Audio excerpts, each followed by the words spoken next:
TJ Graham, Derek Mears, and Ken Kirzinger.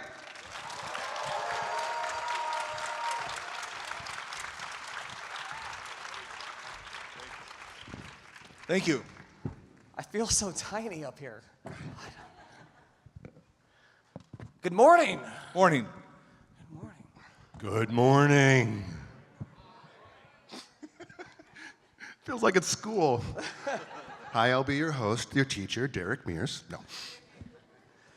How have these fine folks here in Richmond been treating you so far? Fantastic. Yeah, people have been great. I wish we could get to see a little bit more of the city, but what a beautiful day, and glad to have you all here. Is this anybody's first time here in the city? Yeah.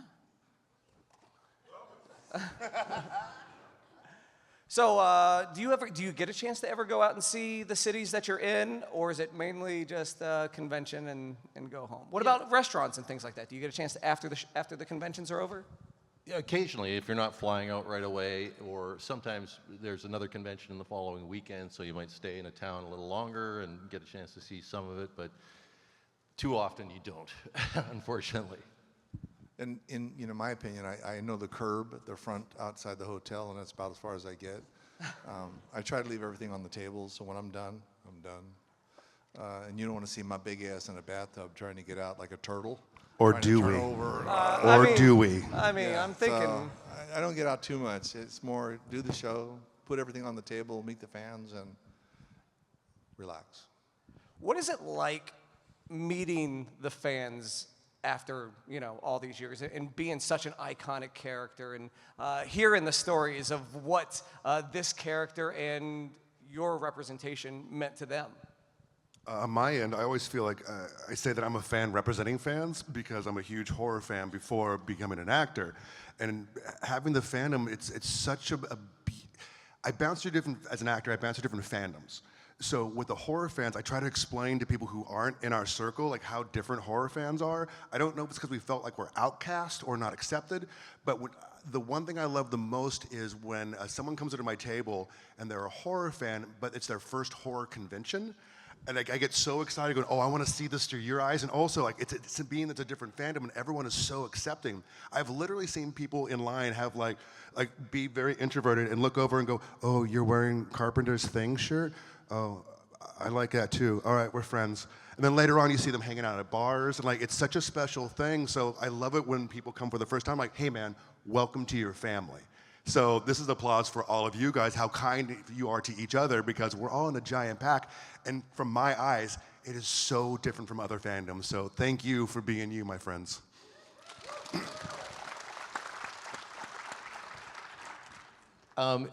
I've always, because my background is stunt work, right, and I've worked on hundreds of shows and stuff like that. But Jason, I think of myself as kind of a representative for Jason, one of the representatives for Jason, because you can go anywhere in the world, people know who Jason is. They may not know me or recognize me, but when they come up to the table and especially families and stuff, and they're so excited about this movie you did 20 years ago. It's just exhilarating, and it's so much fun to meet you guys and to be recognized for this role. So it's I guess it's all appreciation. So thank you. And for me, it's a bigger high because I haven't done hundreds of films like Big Shot. I did 2, so 2. All right, Hell Cop and Jason. So my point is, you never know, for those of you that are inspiring actors, actresses, and stunt personnel, directors, it just takes one film, even wearing a hockey mask, that I can look at you 3 decades later and still be part of your family. So for me, it's just inspirational, not to mention, unbeknownst to me, that it would have paying dividends, 35 years later, and get to meet all these fans. You got a young man over here that's in his hockey mask. He's in character, looking good. He's probably 10 years old. Stand up so we can see you. There you go. So I look at that talent, and then I look at folks my age and your grandparents, and you all have a story. You've seen this with your mother, your father, your sister. You snuck around the corner and got in trouble, but you have a memory of somebody that may not even be with us any longer that you go, yeah, me and my mom, she passed, but we watched it together every Halloween. So thank you so much for letting us be part of your memories. Now, Derek, you mentioned you're a big horror fan. So Yeah. what, Ken and CJ, are you guys horror fans as well? I'm old school, Universal. Old school. Oh, I love Universal, it. Universal International. Yeah, I still like to watch those every week when I get on one of those channels and I sit there. Oh, Frankenstein, 1933. What kind of horror were you like? What was your introduction to the horror realm?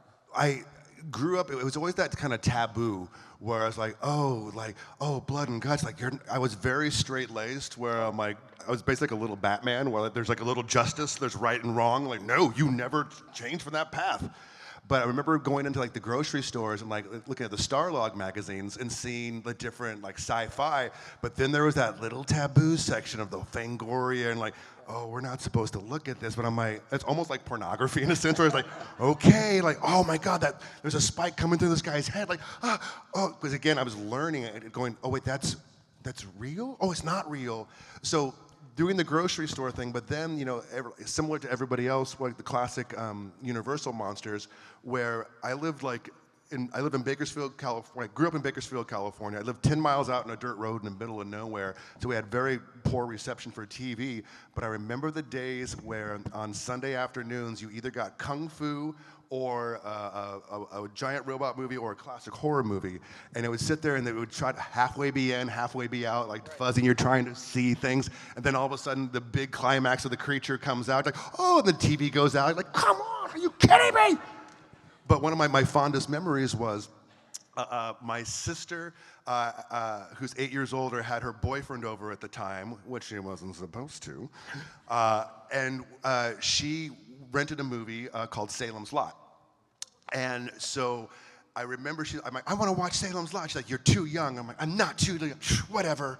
So they went outside to make out or whatever, you know, they do. And I remember combat crawling into my sister's room, shag carpet with a waterbed, and the TV's over here. I remember Salem's Lot is still playing, and I sneak up over the bed to look to see what it is. And all of a sudden is when Barlow sits up and goes, and I screamed, ran out of the room going, I'm not old enough! I'm not old enough! Straight back into my bedroom and hid. So it's such a weird full circle for me, like growing up and loving different horror movies, especially Friday the 13th, and now it gave me so many nightmares, but now it's my turn to give a whole new generation nightmares. So, you know, just passing off that mental abuse. Yeah, trolling. Ken, what about you? Well, when I was a kid, you know, black and white TVs and no remotes and no earbuds and nothing like that. But Friday night was Thriller Chiller Theater. And so my parents religiously went to bed at like 11 o'clock, and midnight the show came on. So I would sneak out of bed into the living room, turn the volume up, and then sit so close to the TV so I could hear it that I wouldn't wake them up. And I'd watch all the old horror movies. And I remember one of the ones that really stood out to me was the original Fly. At the end, when he's stuck in the net, and he, help me, help me. I remember that scared the hell out of me. And so, yeah, I got an early start on the early horror movies. I love that. I love the Universal Monsters. Big Universal Monsters fan. I live in Orlando, so I have a Universal studio. So it seems like every year they do, you know, the Halloween Horror Nights and Universal Monsters. But they've also done several Friday the 13th houses. Oh, yeah. Have you guys been to the Halloween Horror Nights when they've done that? I have not. I was really disappointed that I didn't get down there to see. I live in Vancouver, Canada, so I didn't get to see the Freddy versus Jason when they did. Oh, it's so good. What was cool though is that my nephews live in California. They went to Universal and they saw masks that I had signed that were in the shop being sold, and sent me a picture of it. So they were pretty proud of their Uncle Ken, which is nice. You know, it's funny that you don't know us by our faces, but those of you that are fans do know us. I was at Universal Studios one time with the family walking, and you played Jason. Just like that in one of the stores, and I'm like, yeah. It's really kind of odd. I've been through TSA and had an agent look at my ID and go, are you the guy who played Jason? So there are folks that really are hardcore lovers of the film. Me personally, you know, I love the Universal, all the old horror. I loved them. I mean, now these two young men next to me, when I was young, we were still listening to the radios because we didn't have TVs. All right, so War of the Worlds came on, and that was our big set. So I didn't have the luxury of watching them, and we didn't even know what cable was. So, but I really enjoy the old school, and I do watch them. Just this week, I saw Werewolf and the Invisible Man and Frankenstein on the Monster Show on one of the cable networks I have. And when I come up, I pop them up as fast as I can. I've seen every one of the Munsters 16 times. I mean, it's like I'm burnt out on Munsters, but I will tell you, when it comes to the horror, I just watch them for the incredible, the way they were put together back in those days, the shadows that show, you can see everybody's shadow in the background. It's not perfect like today, but when you think of Boris Karloff, Lon Chaney, and the way they did the makeup and played the parts back in the 30s, 40s, 50s, 60s, compared to what we were fortunate enough to do in our era, amazing, absolutely amazing. For sure. I actually got my start at Universal Studios Hollywood doing the Wild Wild Wild West Stunt Show. Yeah. That was my first big Hollywood audition when I moved to Hollywood. But I actually started, when they first started doing Halloween Horror Nights, I would do the shows there when they first opened them. But it was such a wild thing because later on, as I did more and more films, I would be invited to the premieres and be able to go. I got to go for the when they had the Freddy versus Jason house, and I got to go in with the writers Mark Swift and Damian Shannon, who wrote Freddy versus Jason, also wrote the '09 reboot.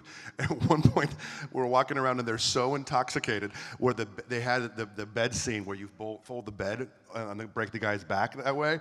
They were like, "Oh my God, we wrote this! This is ours!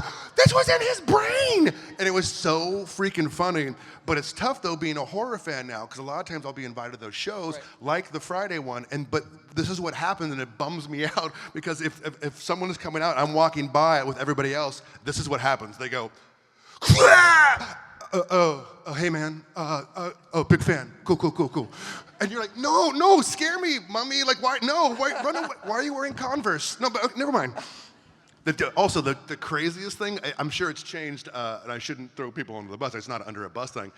When you work behind the scenes, talking about working at Universal, like some of the things that some of those characters, it's changed now, I believe, but back in the day, they go, there was no background checks for people who get hired, and you're behind the scenes seeing these guys going like, oh my God, like, you, sir, I don't think you should be around the general public. Like, what is happening? But now, I think, of course, it's changed, but I should shut up right now. Good night. So he was saying he was one of those people they didn't do the background check on.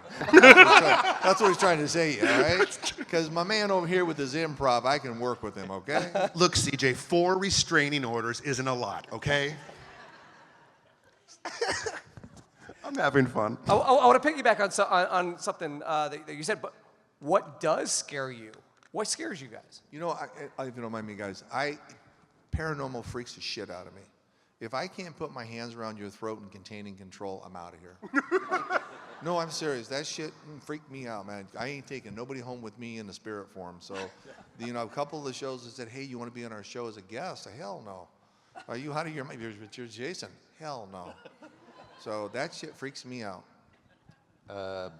Working with wild animals. I thought you were going to say Robert Englund. Oh, man. Supernatural doesn't scare me, but I've had to work with wild animals a few times, and they can kill you in a heartbeat, and it all depends on their mood. So, That's funny. yeah, that's always, and sharks. Ever since I saw Jaws in the theater when I was a kid, sharks definitely put me off. Oh, absolutely. But yeah, animals that are bigger than me that can kill me. I really don't know. It varies because I'm also in an influx of things. As a human being, we have an emotional keyboard. For sometimes I'll be frightened or not, and a lot of times when you're angry or you're aggressive, it's that fight or flight going, oh, I'm afraid because I want to destroy this person. Like, I got jumped out. But for me, a lot of times, on a side note, it's like when you walk into a bar, like all the giant bouncers who are like, what's up? What? No, not worried whatsoever. That tiny little Irish guy who's a bouncer, who wears like $1.25, that's the dude you have to worry about. Like, that guy is terrifying. As a reminder, so we do have a microphone right here. If you do have questions, please feel free to line up. So a question that I love to ask is while you're doing these conventions, has there been that fanboy moment where you saw another guest, either in the green room or across the way, where you either you couldn't speak or maybe Derek, I have a feeling you have a story where maybe you spoke a little bit too much. Yeah, that's me. Yeah, when I say I'm a fan representing the fans, I totally get it, because when it's almost like an improv thing. When you leave your hotel room, you're on because you want to make sure people are having good experience. But we are humans, so you have ups or downs, and you know, you could be going through, like, someone, like your parents could be dying from something, but someone's like, "Hey man, what's up?" And you're like, "Hold on, oh, that guy was a total jerk. He told me that he was so rude." I'm like, you don't know the subtext. But to answer your question, I did a Comic-Con once, and the owner was like, "Hey, is there anybody you're a fan of or want to meet?" I go, "Oh no, I mean, my favorite, comic book writer is here." And he says, "Oh, who's your favorite comic book writer?" I go, "Oh, Tom King." And he goes, "Oh, I'll have you cut the line and meet him." I go, "Oh no." I go, "Everyone's time. I have a big thing about being truthful and respectful." And I go, "If you're waiting in line, I'm not gonna. Your time is just as valuable as mine. I'm not gonna go, 'Hey, I've been in a movie. Let me go in front of you.' I can't do that." So I kind of shunned it off, and later on, I was walking somewhere, and the promoter grabs me and he goes, "Hey man, Tom wanted to meet you," and turns around and Tom was there, and we were talking for a bit. Man, my voice went up 3 octaves. I started talking so fast. When we did Swamp Thing, when you did the Swamp Thing Winter Special, it's on our wall, and when you did Batman, and he literally looked at me and did one of these. He went, and he tatted me on the shoulder. I went, "Oh, he's trying to calm me down. No, I do this to other people." So totally embarrassing. And then a mutual friend, Tim Seeley, who wrote Hack Slash and all, and Tim was like, "Hey, I'm so happy. You two are the nicest dudes. You got to meet each other." And I'm like, "Oh, Tim, shut up. Like, don't post about this on social media. Like, he thinks I'm an idiot." No, don't. So yeah, embarrassing. I get it. I can't say that I've really fanboyed over anybody, because I've had a long career and I've gotten to meet a lot of actors over the years that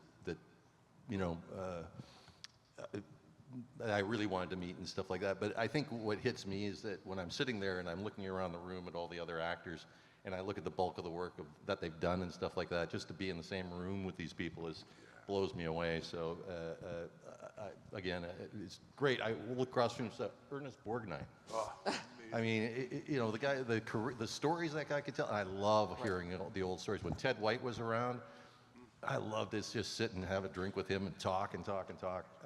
But no, it's a great experience because I get to run into a lot of the old actors that I have worked with in the past and stuff. So it's another big bonus to do these cons. Yeah, I think for me the biggest honor is, like I said, 2 films. And when I'm in the room, I kind of feel like, I really shouldn't be here. Because I'm looking around going, okay, well, there's Alice Cooper, there's William Shatner, okay, and there's me. However, I'm very blessed because through my career, for 20-some odd years, I ran casinos. So I had everybody from the Beach Boys to Chicago to CCR performing for us in our venues, and got to meet everybody and have them sign guitars for me and stuff, Steven Tyler, yada yada. So I've been really blessed. And then when I was in the nightclub business, as most of you know, one of the clubs I ran was for Jackie Collin, Joan Collins' sister, in Beverly Hills in the Beverly Center, which was membership only. So Prince would come in, Stallone would come in, and others and such. So I got to meet a lot of people over my career. So not a big fanboy per se, but I was very fortunate where I get to shake a lot of hands. But when I do these conventions, I'm honored to be next to these 2 guys. I mean, their resumes are as long as my arm, and I got my little fingernail resume, right? So I look at it differently through a different spectrum of eyes, but at the same time, you guys wouldn't be here without you. So when I look at you and I say thank you, and I think I'm speaking for all of us, really mean it. Thank you. I appreciate you very much. Now, CJ, you keep mentioning you've done your 2 films. Now, Derek and Ken got involved in this franchise via stunt work. How did you get involved? Acting. I dropped into it. I mean that physically. I was running a nightclub in LA and got discovered at a nightclub by the group that did Part 4 with Ted White, Real Effects Company, and they were doing a sequence for a hypnotist at our nightclub, and they said, well, let's take Ted White's uniform, wardrobe, and put CJ in it. We'll do a break through the screen. And guess what? I broke through, and they gave me this, we're going to cast you for Jason. We're going to cast you for Jason. Really? 3 months later, I got a phone call that the guy that I had met with Frank Mancuso and all the different people, that I didn't get it because I had no stunt experience. But the guy they gave it to, first daily came back, unfortunately didn't have the physique for the film. And it's the only shot that's still in there. When you see the shot with the paintballs hitting the midsection, most of you just think, well, I'm wearing padding. He's a different guy. He's a little thicker than I was. So he got released immediately, and they called me to go in. So that one scene they kept because it was such a good scene. And I'd never done a stunt before that film. I'd never been to stunt school. Everything was OJT, on-the-job training. Wow. So when they gelled me up and backed me into a flame, I was like, okay, this is good. You know, you see this flame coming over your mask, and you kind of know the basics because that's what they tell you. But every time they did it, they paid me another check. I'm like, oh, this is cool. They put me 20 feet underwater, and I had no idea. You know, I'm 20 feet underwater with a real chain, breathing off a regulator. I'd signal for divers. They'd pull my mask up and just, I did a convention a few months ago, and somebody in the audience go, hey, was that a breakaway chain? I go, no. And then I thought, well, why wasn't it a breakaway chain? I'm looking over at you guys, all you stunt coordinators that know what you're doing. It was a real friggin' chain, and it was zipped lock, you know, and I was standing on 2 center blocks. I didn't know. And, you know, I had divers around me. I'd signal. They'd come in and give me a regulator, but it wasn't a breakaway. If I didn't I would have freaked out, wouldn't have got my gloves off, would have never found the clasp to unscrew and still made it to the top. But I never thought about that. So I look at you guys, well, how come I didn't have a breakaway chain? You know, I didn't even know what that was back then. You didn't hire us. Yeah. So I was very fortunate, very lucky, and I'm proud of what we did. I'm proud of being, again, sitting next to these gentlemen. Not of the same quality, but I get to be with them, and I appreciate you guys because Part 6 has been good. I mean, the thing about Part 6 has got the James Bond opening. You got the coming back to life like Frankenstein. You've got Alice Cooper, Rock and Roll Hall of Famer, doing the music, and I'm the only Jason that gets to wear a Batman utility belt. It's true. Now, Derek, you were quick to say acting. Yes, sir. Yeah, so. Yeah, I've always been, it's always a weird misconception. People go, oh, you're a mask guy. Or I go, oh, no, I've always been an actor. I had a background in martial arts, and because it was at Universal Studios doing the stunt show, they would take actors and cross-train them to do stunts, and they'd take stunt people and cross-train them to act. So my background was I was an actor, had a physical background, and I became friends with a lot of the stunt guys, and the guys were, like, for the role that I was playing, was either very like heavy-set hillbilly or like Schwarzenegger-looking huge guys, and I was more of a banjo Bakersfield Deliverance looking, where I'm like, "Mer," and like man boobs could do a pull-up, but all the stunt guys were super freaking cool, and we became pals because they look like action figures, and they'd be like, hey, we're gonna go learn like air ram, or we're gonna go work on fight scenes, or we're gonna work on, and I'm like, wait, if I worked out, I could be like the big bad guy in TV and film. So I started taking every martial arts style that I could, and so I started making a name doing acting and stunts. But as we know, Hollywood doesn't think you can have 2 different skill sets.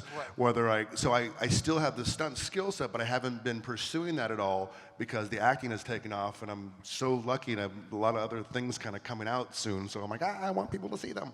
So yeah, we'll see. Hi, what's your name? Hi, Zach. Hi, Zach. I was wondering, what's your favorite Friday the 13th film you're not involved in? Oh, I thought Part 6 was the only one they did. I don't have an answer to that because I was misled. Perfect. Part 4, Ted White is my favorite. Nice. I'm going to go with number 2. Awesome. Yeah. Awesome. Thank you. Thank you for the question. Ken, who took Manhattan better, Jason or the Muppets? Kane's not here. Muppets. If Kane was here, It was I'd the say Muppets. Kane, but he ain't here. Muppets. Yeah, so all the Jason movies were like the first slasher movies I ever saw, and the blood and gore was like really intense to me. I was just wondering what your favorite experiences with special effects were, or some of the weirdest or interesting stories about special effects. Well, I got a good one from so Ronnie Yu directed Freddy vs. Jason. He's from Hong Kong.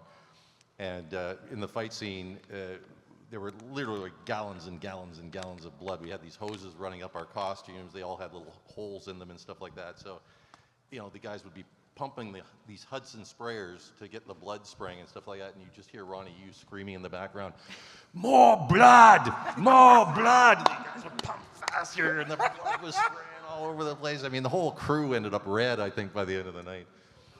So that was that stands out in my mind. I think, in Part 6, to be fair, a lot of the 35 millimeter they used back then ended up on the floor. And in those days, they just sweep it up like the little commercials and it goes in the garbage, unfortunately. In today's era, everything's digitalized where they can bring it back and do the director's cut, et cetera. But a lot of the kills that I did, they cut everything out because otherwise in those days it'd be rated X for the blood. There's a great scene with the heart where the heart's pumping blood in my hand, and they had to take that out because of the rating process back then, which is completely different today. But again, with everything being put in the garbage can back then, we can't go back and say, let's do a director's cut, which would be awesome. So things have changed as people's perception of perception has changed over the years, right? Yeah. I think mine is involves Aaron Yu, who plays Chewie.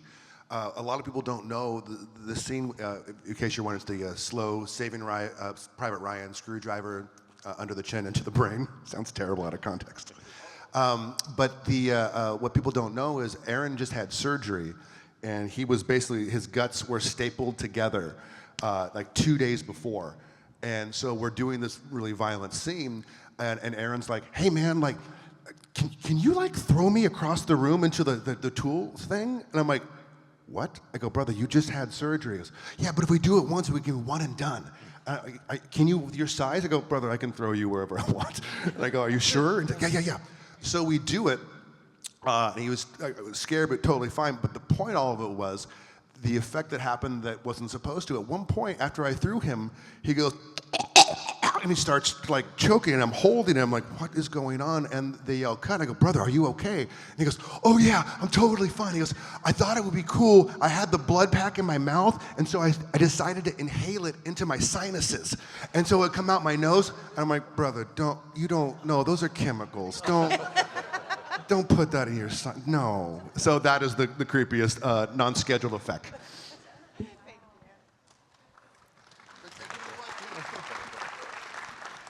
Hello. Hello. What's your name? Aaron. Hi, Aaron. I think I messed the thing up. Hold up. I got it. Okay. So my question for you guys, there, got it. My question for you guys is, what's your favorite Jason kill that you got to do?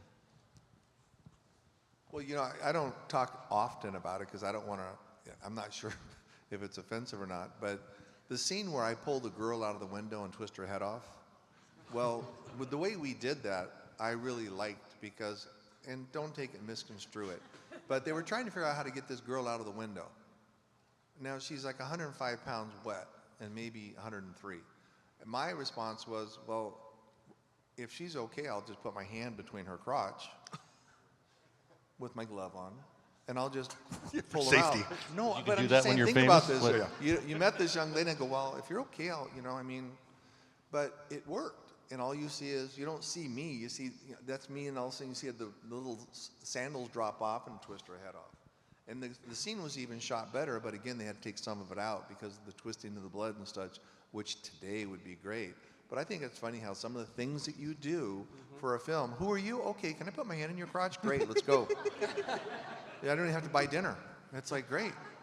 So I talk about it occasionally because it can be sensitive with some people, but it's just how they do things. It's how can we manipulate the scene to be better? And those actors and actresses, they step up. I mean, they really step up in some areas. They shouldn't, but they get so into their character and they want to impress and do their job above and beyond expectations. One of those examples, hey, how about if I just, okay, boom, here we go. For me, I think it's fairly well known that the folding bed kill, because everybody expected the stabbing, and the stabbing was, what I was doing is I was stabbing a 5-gallon pail of blood, and so got lots of blood spray off the machete. That looked great, but nobody was expecting the folding bed. Yeah, the fun now. Yeah. That's so good. For mine, again, it was the Aaron Yu slow Saving Private Ryan screwdriver kill. Ooh, nice. Thank you. Thank you for your question. All right, so we got about 10 minutes left. I think we can get through everybody's. Hello, what's your name? Hi, my name's Ben. Hi, Ben. So I wanted to ask you, throughout the movies, was there any scenes that stood out to you that thought, wow, that really worked well? It doesn't necessarily have to be a kill. It could be like a scare or just walking through the woods or like, showing the character. You look back at it and think, that really worked well. And I wanted to hear if you had any. For me, it was when I grabbed Freddy and I stuffed him through the window and then run him like a run him down the windowsill, and we go through all those windows. That was a one-take thing, and Nice. he was on a cable, so I didn't have to hold his weight. I just had to push him through, and yeah, I was really glad that worked out so well. That turned out good. I think Derek's right. The one and dones are the best. I had 2 that were one and done, going through the window in the wall, stepping down a foot without tripping, when you know the routine, breaking your ankle, then going through a door and blowing it out. Same thing, making sure your right knee went through the door and hit solid before you took the next step so you didn't go down. It saves tremendous amount of time and money that they don't have to reshoot, and it was successful. So I had 2 one and dones that were just tremendous. Oh, that's cool.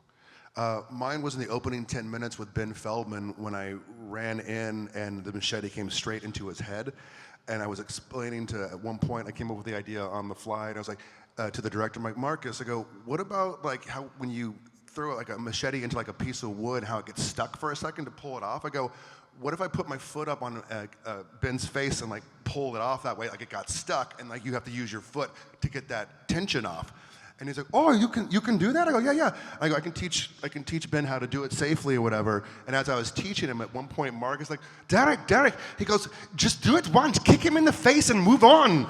And I look over at Ben, and Ben does this. He goes, please don't kick me in the face. So that was mine. Okay. Thank you so much. Thank you. Thank you. Hello. Hello, I'm Ed. Hi. What is your favorite parody or tribute to Jason in another show or movie? I think they had Freddy and Jason on The Simpsons, which is kind of cool. It's a very iconic show to be on. I think, just the young people like the man behind you, that to me is impressive as heck. But I mean, don't forget, Kane was on Arsenio Hall in the front chair. I was on Arsenio Hall in the back room one time cutting carrots and stuff in the green room for him in wardrobe. So to have those folks bring us on mainstream in consideration, I think that to me is just, it's a hockey mask. We don't talk. I mean, and you can tell all 3 of us are reasonably intelligent. I mean, we can hold a conversation, right?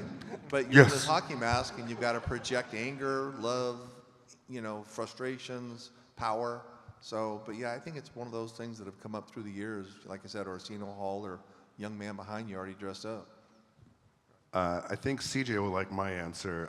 Mine is the XXX Friday the 13th porn parody. No, that's not true at all. I don't have one. I don't have one at all. I've seen it. They do.